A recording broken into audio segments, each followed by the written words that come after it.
Sophia, check the time. Sophia. She's busy. 5:51. So, it's almost 6. Malamang gagabihin tayo sa daan. Nagdidilim na rin dyan. Sigurado. Pero, mas maganda kasi yung kuha nitong camera na to dito sa Vios kapag medyo madilim na. Kapag sobrang liwanag. So, tignan mo. Marami na ako dapat POV dito sa Vios. Kaso, every time nagpi-POV ako, hindi nakikita yung harap. Pakita mo dito, mami, sa harap.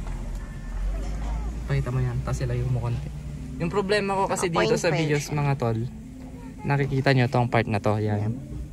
Actually ito windshield pa rin yan. Tapos ito windshield na, viewable na. Itong tint na to, itong black na to, pare, Mas maganda pa rin. dark tint siya. Tapos dito sa baba walang tint. Kaya ewan ko problema dun sa may Hero 8 ko, masyadong malakas yung contrast nung ilaw dito.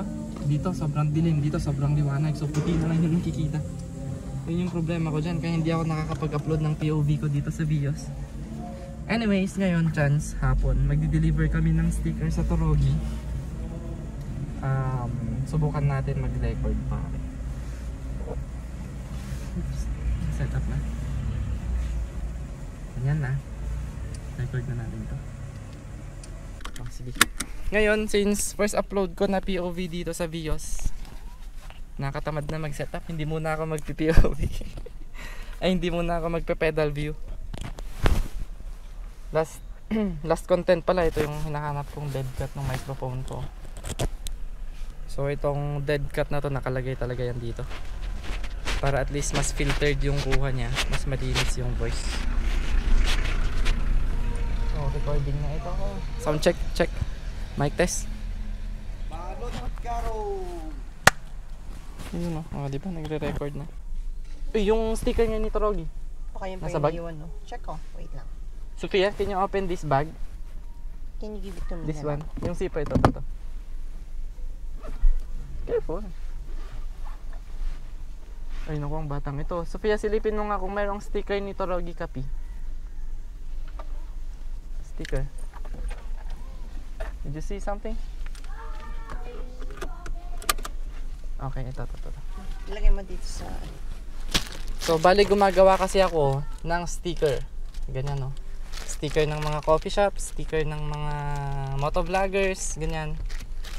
So, itong isang plastic na to, this is cost 1,200. Medyo marami-rami naman siya, kaya di-deliver ko na lang dun sa coffee shop. At the same time, makaramraman tikapi yung mga kasama ko. Alright. Sophia, fasten your seatbelt. Let's go. Hindi, ilaw mo yun kasi masyadong madilim dito.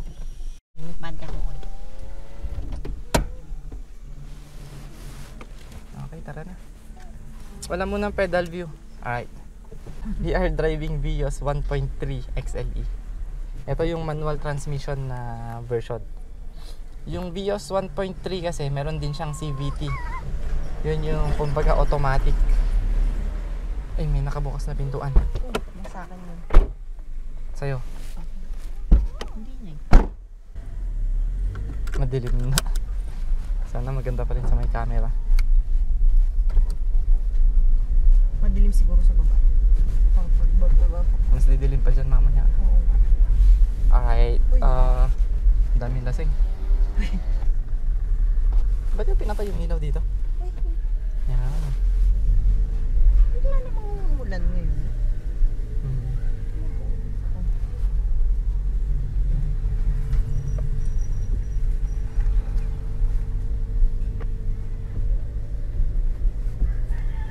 Trivia muna tayo mga pare, usapang Vios. Hindi ibig sabihin na Vios is iisang klase lang ang Vios. Siyempre may mga variant din yan. Ang pagkakaalam ko si Vios is meron siyang base model. I think si ano yun eh, si Vios na 1.3 manual transmission E naman siya. Siya yung pinaka base model, so hindi pa ganoon kaganda yung mags niya. I'm not sure kung power window na ba yun, ganun. Tapos yung kulay, meron silang white. Hindi kagaya nitong XLE na wala silang white. Tapos yung 1.3, yung susunod sa 1.3 na yon na medyo mas mahal sa kanya Dahan-dahan. is, sige na check mo muna yung Oo, kalsada. sige. Marami? Oo, marami dito. After, dahan-dahan mo na lang. Dahan-dahan mo na lang. Ito, sakto may papasok After dito. nung ano, pick up. Oh, sige. Go. Alright. Tuloy natin yung trivia. Yung susunod na medyo mas maganda-ganda sa 1.3e manual transmission is yung automatic version niya, which is XE yata yun. Toyota Vios XE 1.3 pero CVT na siya. Yung CVT naman mas mahal siya konti kaysa sa manual. Ewan kung bakit gano'n. CVT means parang continuously variable transmission. Hindi siya kagaya ng mga transmission na basic transmission na may pelmera, segunda, tercera. Yung CVT is that it composes two pulleys na connected, yung isa sa transmission, yung isang pulley naman connected sa engine. Tapos the power is transferred through belt. So ganun siya. Kumbaga parang yung mga CVT na NMAX, kumbaga sa motor, ganun. So kapag abante ka na, hindi na siya yung mag-shift ng gears. I think ganun kapag CVT. Pagkatapos ng CVT na 1.3 XE, susunod na ngayon itong XLE na manual transmission, which is itong gamit natin ngayon. This is the grayish blue na 1.3 manual transmission. XLE naman na, hindi na siya XE. Meron ding CVT version nito, 1.3 CVT. Pero mas mahal siya dito. Mas mahal na naman kapag automatic transmission. Ganun siya susunod sa CVT version ng 1.3 XLE is yung ano na yung pinakamataas, mami, tawag doon? Wala. Top of the line? High end? Top of the line yata yung tawag doon. Shucks, madilim na. Sayang yung POV natin. Baka di na masyadong makita. So yung parang pinaka top of the line ng Vios is CVT na G. Hindi, meron din silang manual transmission na 1.5 liter tapos G. So yun ay manual transmission. Tapos yung pinaka high end na Vios is 1.5 G. CVT din siya. So yung automatic. Yun sana yung kukunin namin ni Miko, kaso syempre mas mahal na siya. Sabay namin nilabas ni Miko tong Vios tsaka dun sa Montero na ginagamit ko. Actually mas nauna to ng isang buwan. One month ba? Oo, isang buwan. Kasi June. June ba yun? Oo, June ko na ilabas tong Vios. If you wanna watch kung paano ko siya nailabas, I will place the card na lang dyan sa upper right corner ng video na to. Click nyo yung bilog na yan.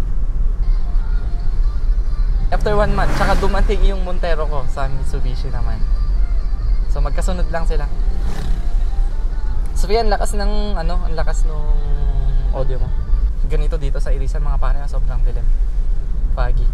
Pero sa bagay, maggagabi naman na kasi. Wala namang buti mo nakikita pa yung camera.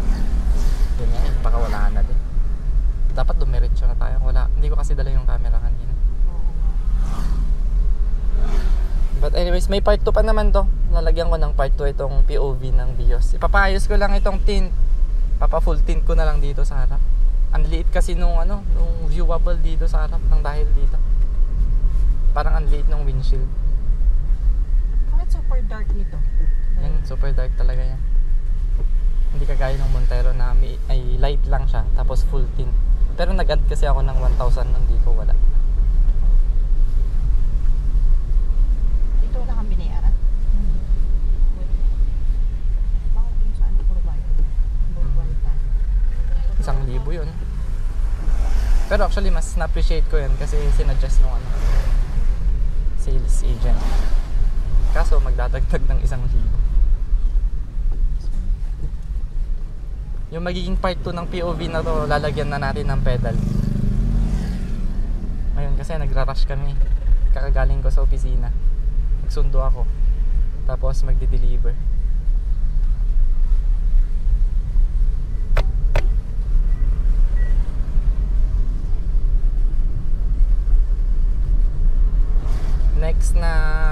Biko dito sa Vios, pag-usapan natin yung advantage saka disadvantages. Ngayon, wag muna. Marami akong ikukwento regarding doon. Yung kung tama bang bibili ka ng Vios kapag taga Baguio ka. Gaano katipid si Vios na 1.3. Gaano kalakas, gaano kahina. Itong Vios na to is not mine. Ako lang yung naglabas. Pero hindi nakapangalan sa akin. Ako lang yung nag-process kasi ako yung nandito sa Baguio noon. Eh yung may sasakyan dito, busy sa trabaho niya. Hindi siya makaalis. Eh ako, nandito ako sa Baguio. Tapos dito din naman ako nagtatrabaho. So, pwede ko siyang i-process nung time na yun. It's almost 2 years. Ngayong June, magto 2 years na tong sasakyan. Tapos, ngayong July, magto 2 years din yung Montero ko.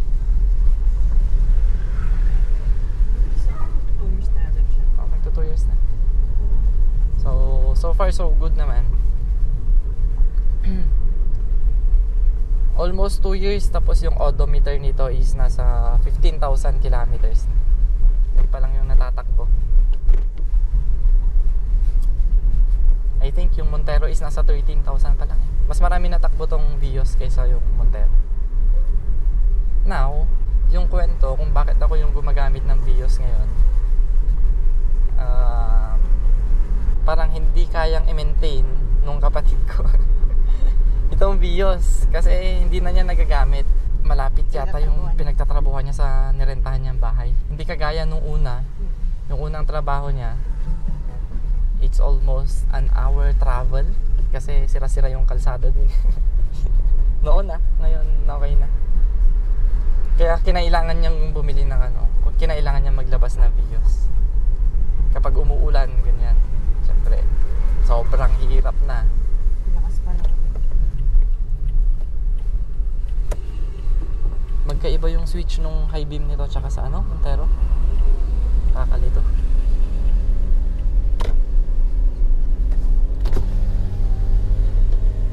Nasa may long road na tayo. Ito na yung ayaw ko dito sa Vios. Basta magpunta. Gumagapang siya mga pare. Sobrang dilim. Tapos pagkadating natin doon, sarado pala si Torogi, no? Ay hindi, Wednesday ngayon, di ba? Oo. Tuesday siya, sarado.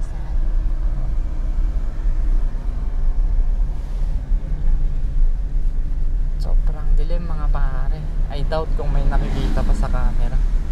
So sobrang dilim dito, papatayin ko na yung papatayin ko na yung POV natin. Lalagyan ko na lang ulit ng part 2. Hindi pa tayo naka-aircon sa lagay na to. Ito yung isang disadvantage na ikukwento ko sa next na POV natin. Ko-compare ko yung Montero tsaka itong Vios. Ito naman kasi yung nasubukan ko. Tapos mas subok ko din naman si Montero. So yun lang yung parang dalawang pwede kong i-compare. Bigla siyang bibis pa ganyan.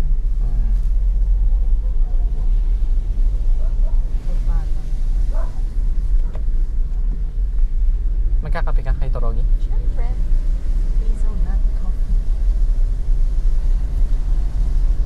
Saan nandun si Okimoto? Parang mas maliwanag pa yung... Ay hindi.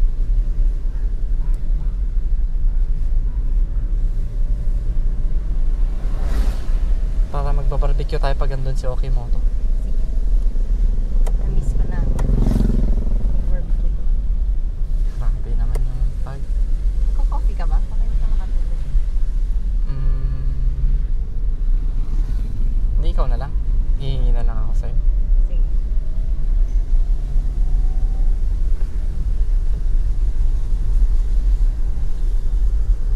Ano pinakamatapang na kape?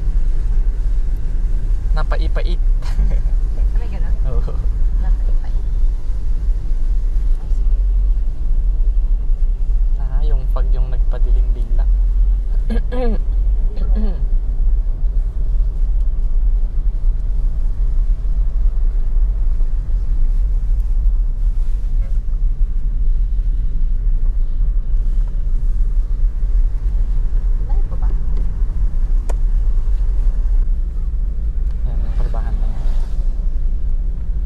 si Torogi Cafe mga pare. Punta kayo dito, magkape kayo dito. Kay Kuya Gijon. Yun oh, yun yung shop niya oh. Dati dito siya nagpa-park, tapos sasakyan lang dati yung coffee shop niya. Ngayon may pwesto na siya dito. So siya na to mismo. Tutukan na natin to. Kaninong kotse ba to? Wala naman yung... Oops. May kalso.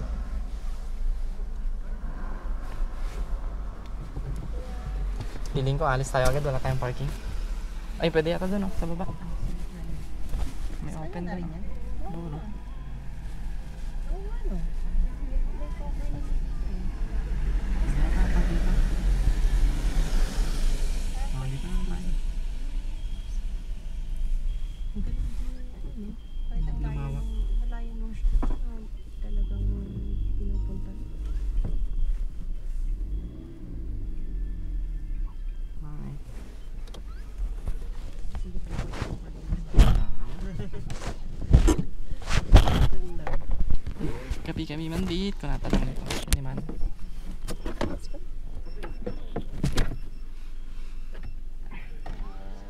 Let's go, Sophia. Alright. Okay, touchdown na dito sa may Torogi Cafe, bandang Longlong. Hindi ko alam kung Trinidad to, Irisan pa rin eh. Pabush.